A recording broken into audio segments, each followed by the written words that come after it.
Hindi ka marunong mag-isip, Kontesa. Nakita ng dalawang mata ko ng paulit-ulit kung paano wasakin at sirain ni Voltes 5 ang mahuhusay at malalaki naming mga beast fighter mula sa aming kawal. Ngunit ang ibig kong... Tapos ang gusto mo, paniwalaan kita! Na may ibubog itong dalawang to? Isang malaking kahangalan!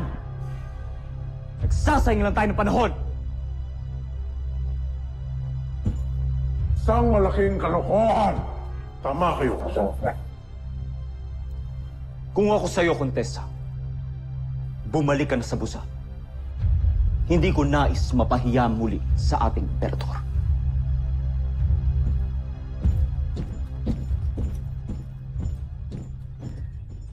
Halika na, General Draco.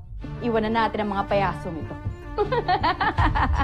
Mga holes.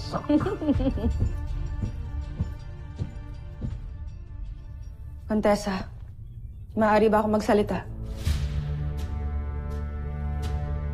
Hindi ko naiibig na minamaliit kami ng prinsipe at ng kanyang mga general. Ngunit, hindi ko sila masisi sapagkat narinig ko na rin na ang Voltes 5 ang pinakamahusay na depensa ng Terra Erto.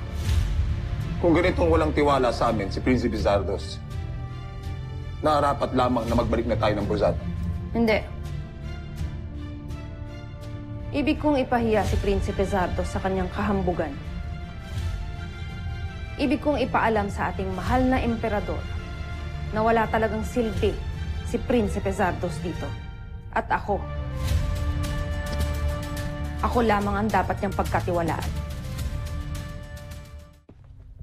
Kung ganon, ibig mo bang ituloy namin ang pagsasagupa sa Voltes 5? Bago tayo nagpunta rito, pinag-aralan ko muna ng maigi ang pakikipaglaban nila Prinsipe Zardos sa mga Voltes 5. Batid kong nagulantang siya na merong malakas at matibay na tagapagtanggol ang mga taga Terra Erto, kung kaya't hindi na siya nakapag-isip ng iba pang opensiba. Kaya kinalaban na lamang niya ang Voltes robot. Ngunit, iba ako kay Zardos. May naisip akong ibang taktika upang manalo tayo laban sa mga taga-Terra Erto.